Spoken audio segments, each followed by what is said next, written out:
Hey everybody, welcome back to the Gulf Coast Huddle, brought to you by Lone Star Gridiron. Each week, Chris Daly and Mike Foreman break down all the Texas high school football along the Texas Gulf Coast. Now, strap on your gear and let's go. Lone Star Gridiron is looking for interns. Over the years, we have helped dozens of students get jobs in sports media.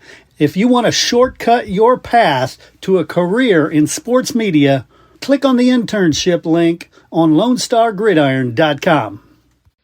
Hey, do you need topsoil, fill dirt, sand, mulch, gravel, limestone, you name it? Do you need that delivered and or spread?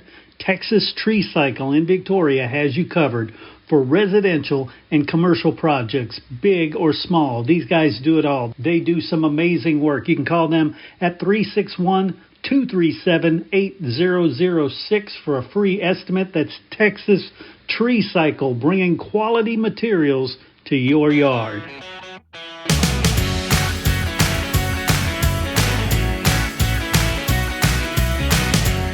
All right, everybody, welcome back to the Gulf Coast Huddle. I'm Chris Daly, and I am joined, as always, with Mike Foreman. How you doing, Mike?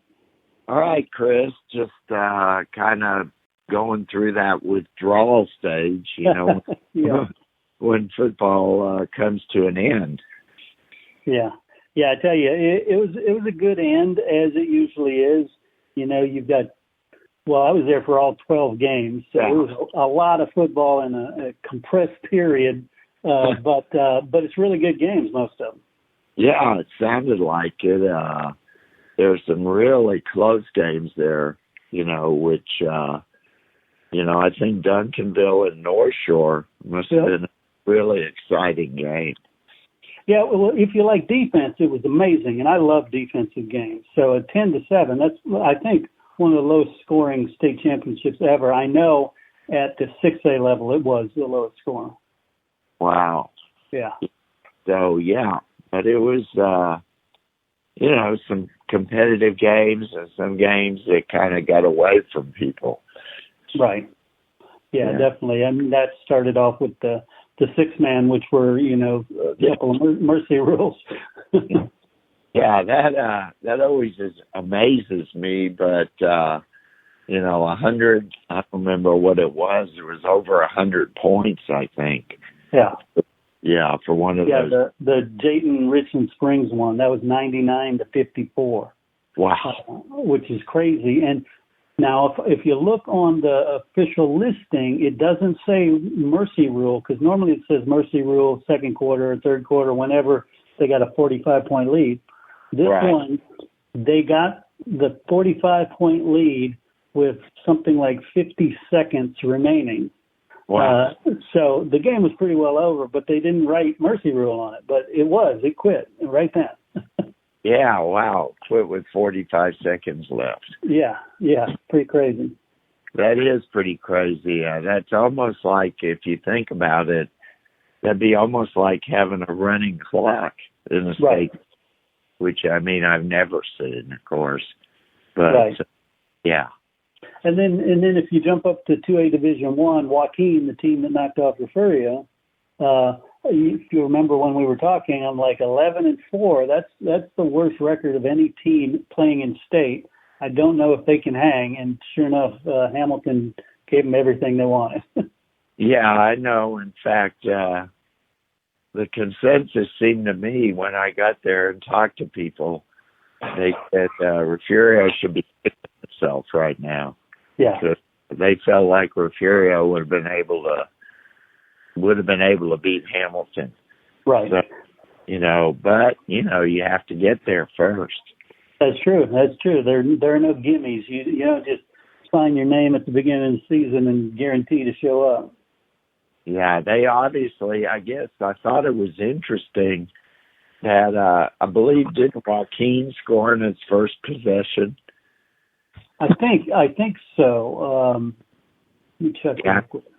And after that, I mean, obviously they adjusted. Yeah. And, because Joaquin didn't score again. So, they scored first with 4:21 left in the first quarter. They scored a 1 yard rush, and that was the end of their scoring for the whole day. Yeah. So you have to give them credit, for adjusting. Yeah. And, that's what you got to do against a slot team. Well, and that's what great teams do. And you don't show up on the final week of the season without being a pretty great team. Yeah, that's true. Because you've obviously been tested at some point. Yeah. And then, obviously you were there for the 2A Division II Munster Shiner game. What's your take from that? 28-0. It's pretty one-sided. I'm still having a hard time wrapping my head around that one. Yeah. Obviously they played last year. Mm-hmm. And, there were some new people, but for most of the main players were back. Mm-hmm. And, Shiner knew about Munster's quarterback, and they just never could stop him, really. Yeah. And offensively they just couldn't get anything going. And, I think a lot of that, Shiner's still pretty young. Yeah. And, their quarterback, Jarvis Williams, is extremely talented. Mm-hmm. But it's just a sophomore, and this is his first year to start.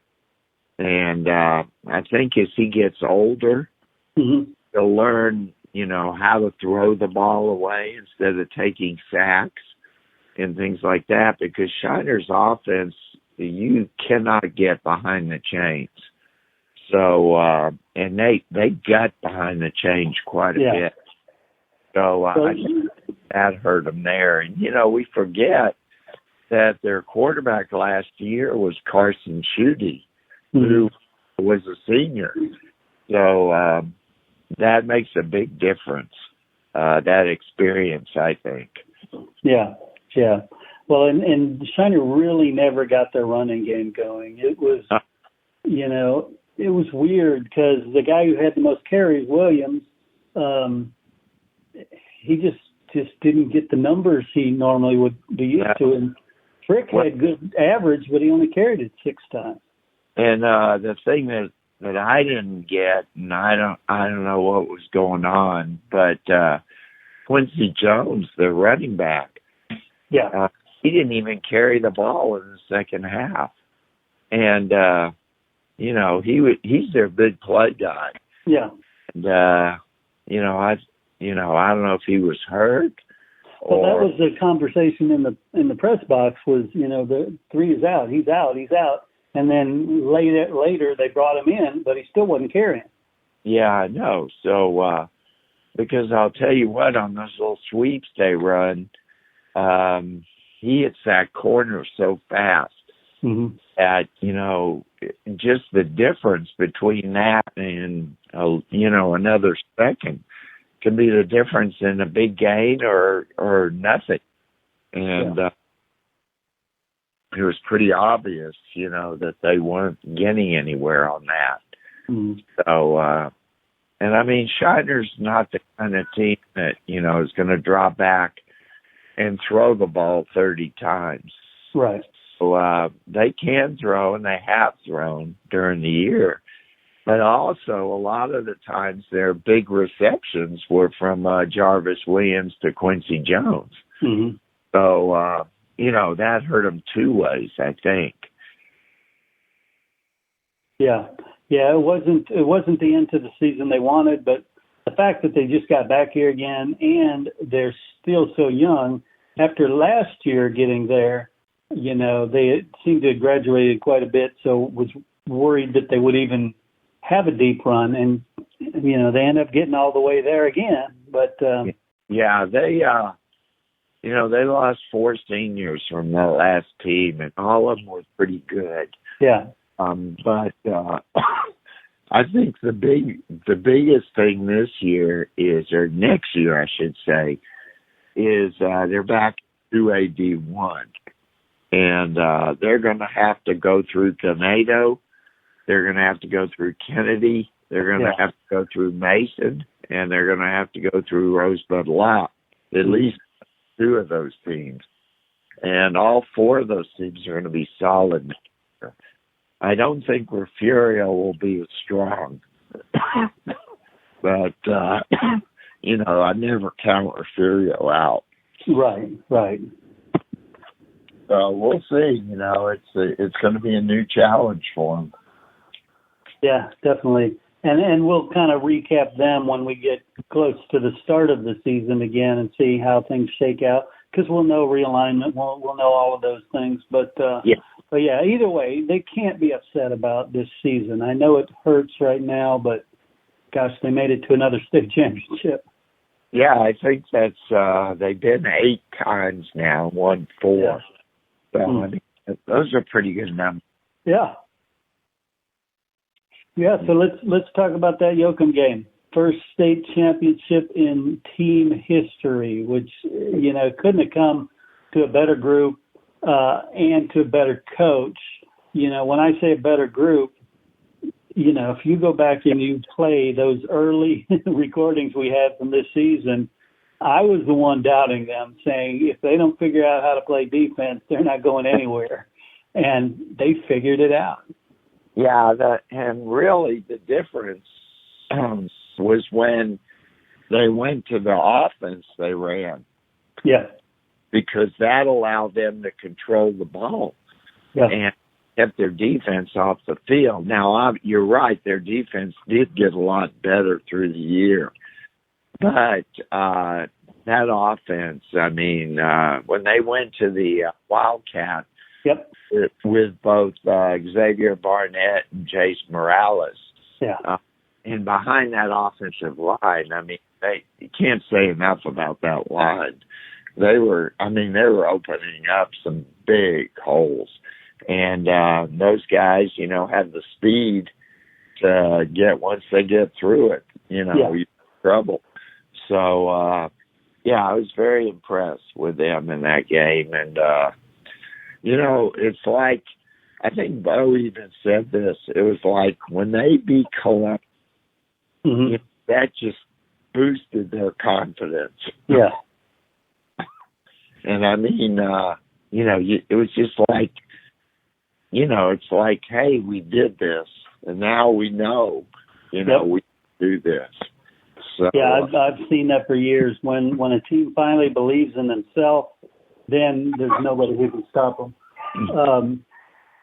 And when you look at that running game, you mentioned Jace Morales and Xavier Barnett. It's unfathomable to me. 5 yards separated them from putting together 400 yards rushing between those two guys.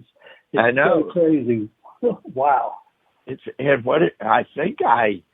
When I went back and looked, they averaged, I believe, overall, like over 9 yards a carry. Way over. Between them, it was 10, over 10. So Jace averaged 9.8, and Xavier averaged 11.4 with 5 touchdowns. Yeah, that's just incredible. Yes. Granted was a good team. And, they pretty much dominated. And I know the score looks a lot closer than, the game actually was. They had that late touchdown, which I'm pretty convinced that call shouldn't have been overturned. Yeah. And so, because I saw a picture of him out of bounds without control of the ball. So, but that's, that doesn't matter. Yeah. Anyways, that the Yoakum coaches told me that there was a fumble that never got used, that they felt like that would have been a big difference too.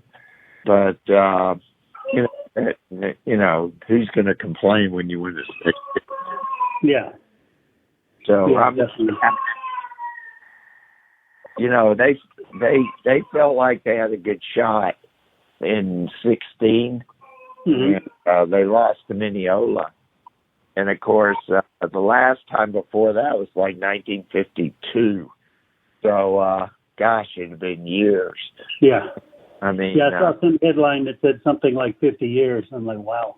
Yeah, it was over that, Wow. But, that's great for them. we've had, it'd be interesting. I haven't really looked at it, but to see which teams in our area have won at least one state championship. Right. So, you'd have to go back a while, obviously. But, big win for Yoakum, especially since that group is a ton of seniors. Yes. Yeah, this was do it or don't right now.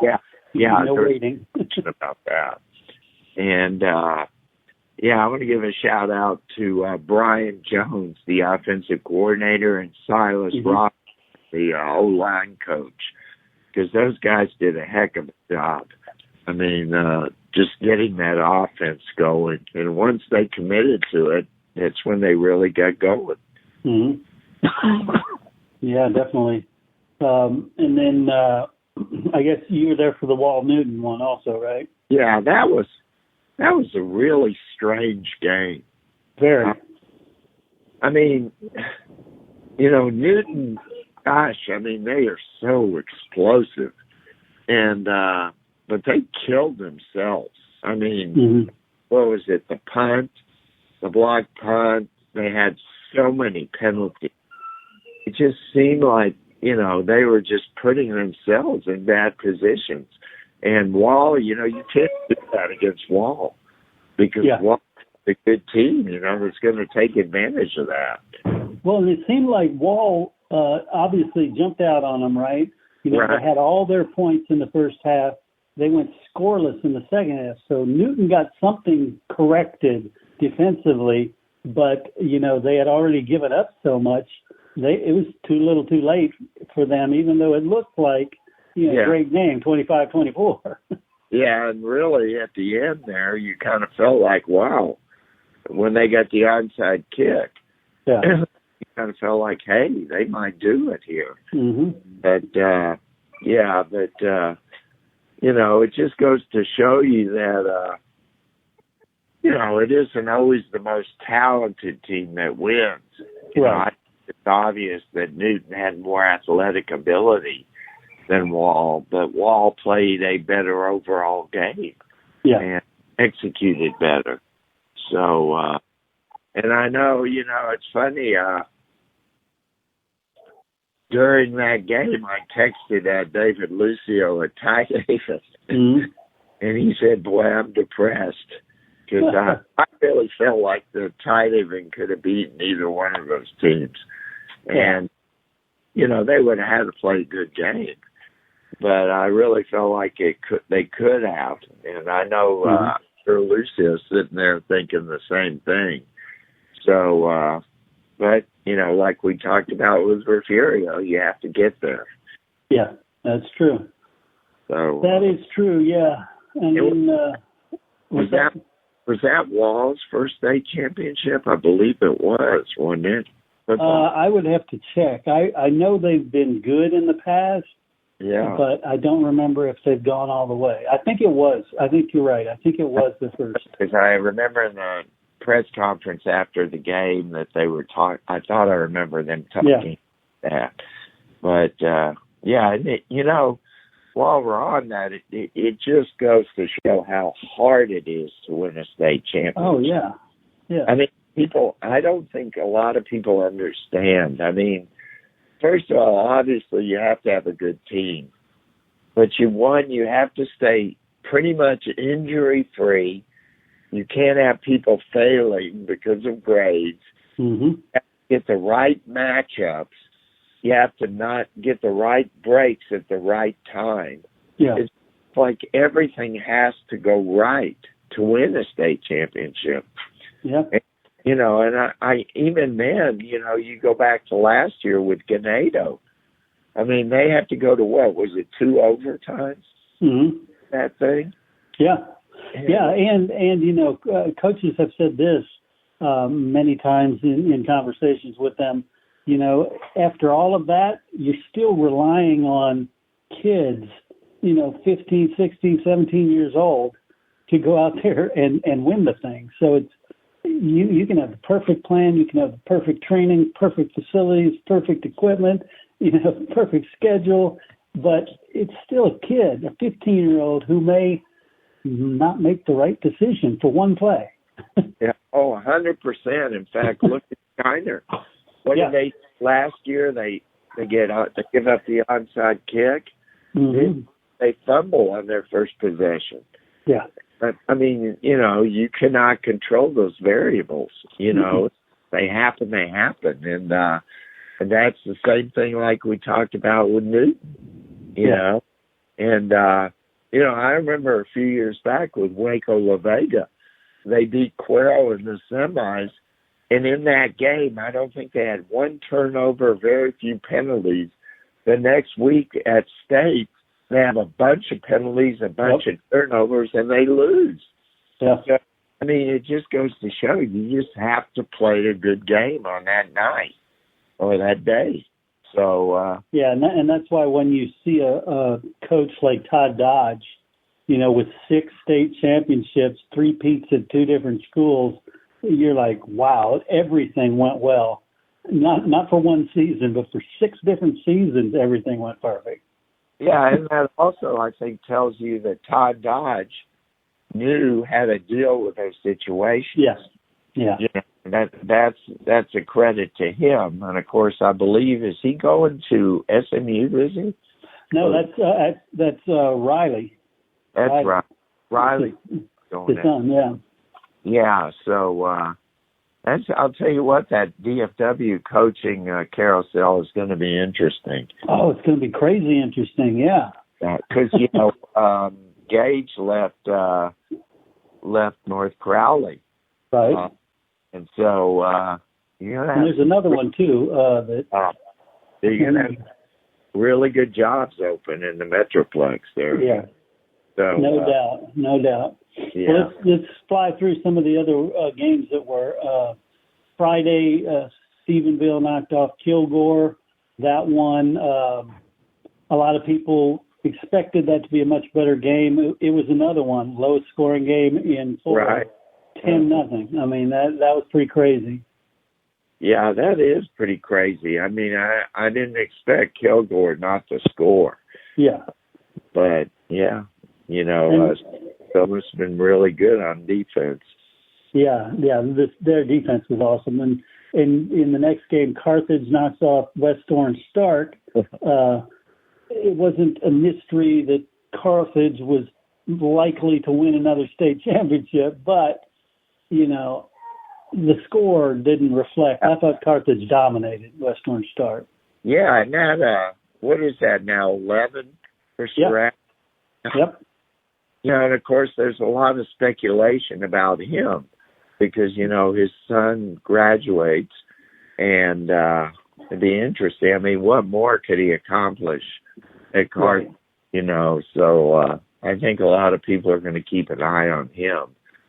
Well, that's one of the things, in my conversations, I bring up Todd Dodge a lot because I'm working with him on some projects. But one of the things that has set him up so well is when he coached at University of North Texas, still in the Texas education system, so it counted for his retirement. Oh, okay. He will get a raise when he retires. And that's what I'm thinking with someone like Surratt. He could pick up a job at one of these colleges that's in the system, and suddenly, they they average your top 5 years. Yeah. Do that for a few years, and suddenly his retirement goes way up. Yeah, that would be interesting. I mean, it's just amazing to me that, Carthage, every year. I mean, although, I know there's been a couple of years, I think, in fact, when Quail made one state, they beat Pleasant Grove, which turned around and won state the next year. Right. But other than that, I can't think of too many years where Carthage wasn't there. Right. And when Carthage is there, it usually wins. So, that's amazing what he's done there. Yeah. Now, I guarantee you they get move-ins. You know. Oh yeah. A program does Yeah, and I'm not saying it's because he recruits. It's just obviously with that program, you know, people are going to want, you know, their kids to play there. And so I think a lot of the people from surrounding towns in East Texas, you know, are going to move there. Yeah, there's a big lumber and paper industry out there. So if you get a job there and you can live in Nacogdoches, so you can live in Carthage, you can live anywhere and commute to Lufkin or something to work, yeah, you're going to pick Carthage. You're going to pick one of these schools where you have a better chance of shining. Yeah, that's true. You know, that happens quite a bit. So kind of moving on, there were a couple of blowouts. I think was a blowout, wasn't it? Which one? DeSoto. Oh yeah. Yeah, that was an interesting one. It looked closer again. The King ended up scoring some at the end, so it's 55-27. It looked a lot closer than that. It wasn't even, you know, they weren't even in the same ballpark. It seemed like DeSoto just sleptwalked through that one. Yeah.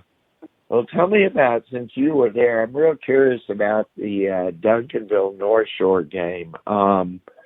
What do you think? Do you think they should have gone for a field goal or that fourth down decision? That was just really weird. I don't know. I think, you know, I hate to second guess people. Right. I probably would have gone for the field goal. Yeah. You know, and worked on trying to get something and play another overtime or something. But yeah, it was such an interesting game from a couple standpoints. One, again, this is something I said over and over again while I was there, is this is the year of defense, it looks like. So it was a very defensive game. The other thing I kept hearing from North Shore, some people who've done the radio for years and know all these kids, they're like, yeah, this is, and I quote, the worst Galena Park North Shore they've seen in a dozen years. Wow. And I'm like, the worst? And they said, yes. But the sophomore class, that's the best one in the history of Galena Park North Shore. So, yeah. And that's who was doing all the good work, was all the sophomores on the team. Wow.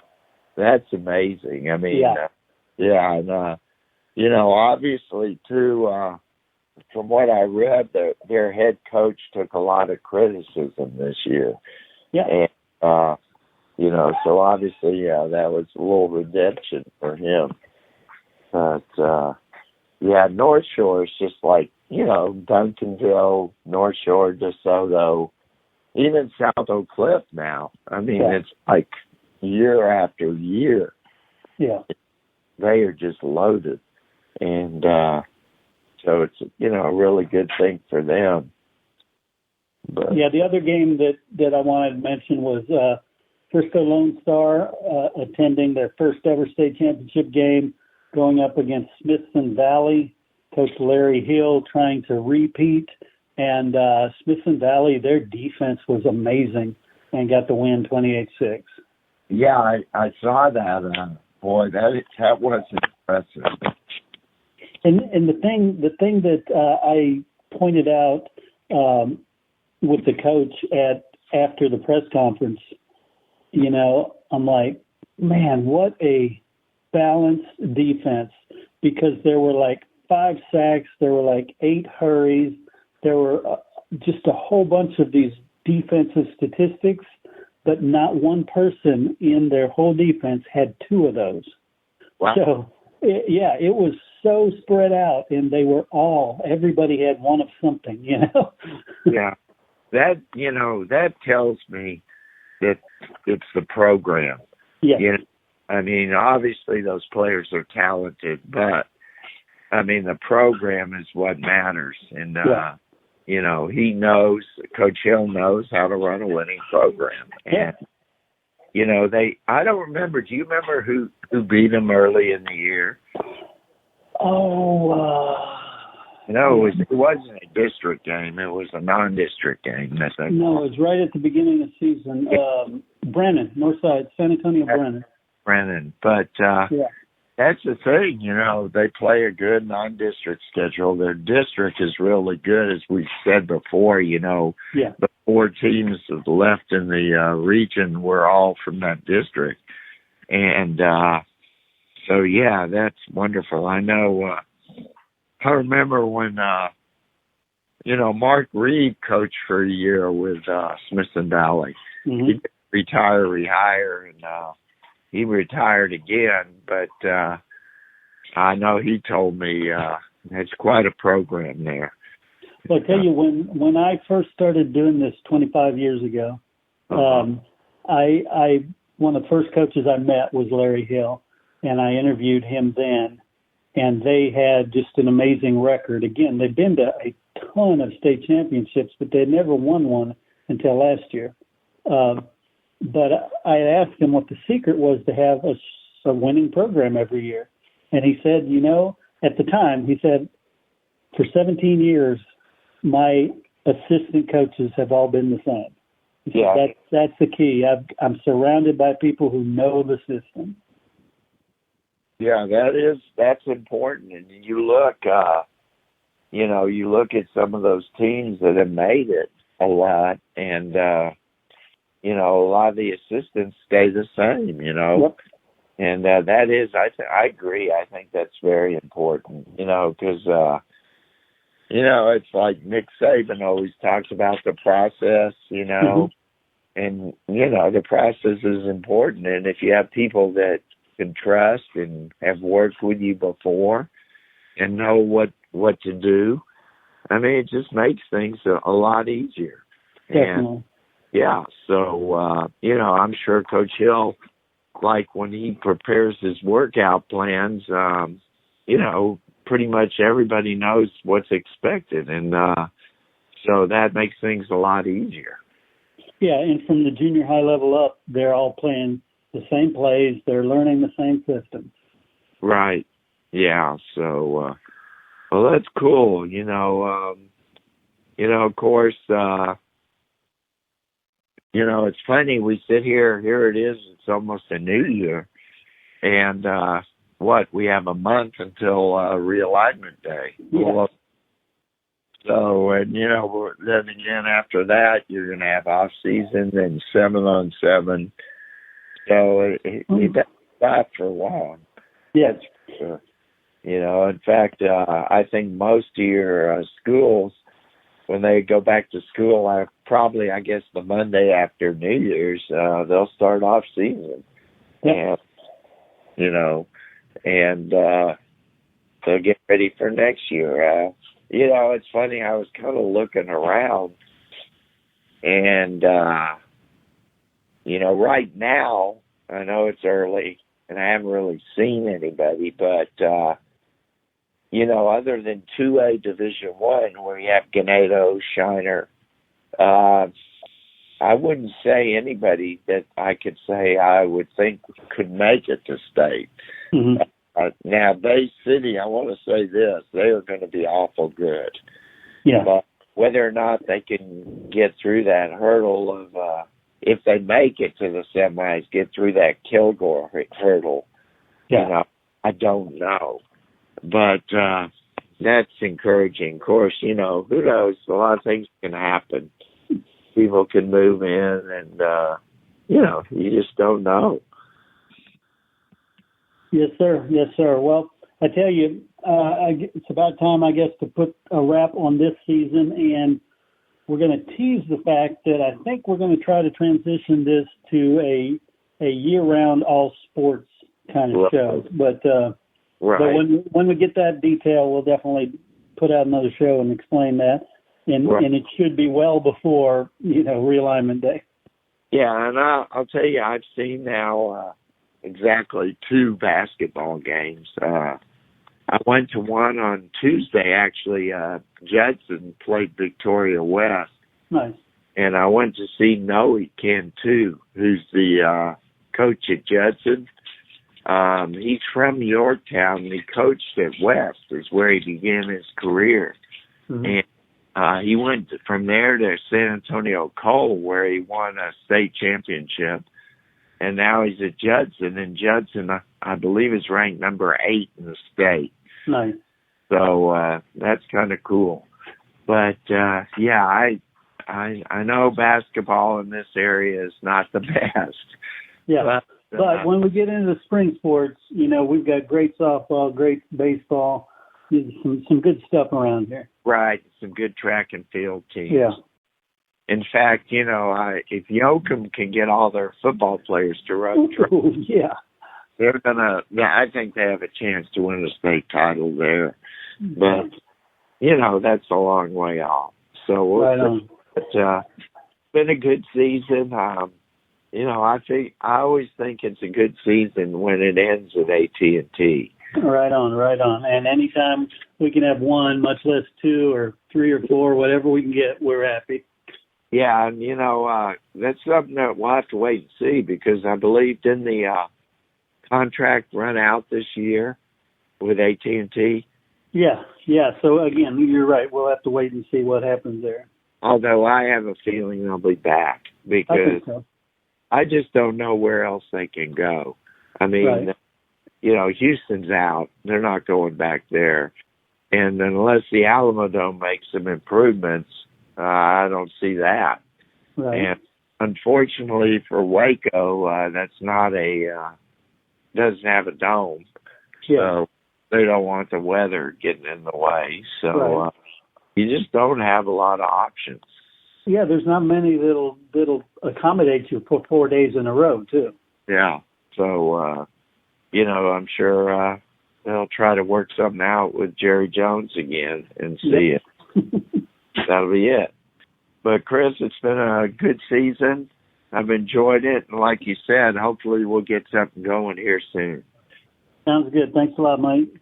All right. Take care and have a happy New Year. You too.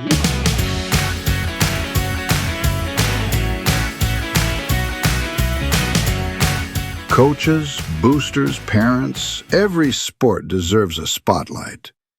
From football and volleyball to basketball, soccer, baseball, softball, track, wrestling, and more. Give your athletes a weekly coaches show that builds pride and raises funds. Lone Star Podcast Network makes it turnkey. You talk for a few minutes. We handle production and distribution. Sponsors love it. Families share it. And your program benefits. Get the free information kit at lonestarpodcast.com/coaches. That's lonestarpodcast.com/coaches. Your team, your sport, your show.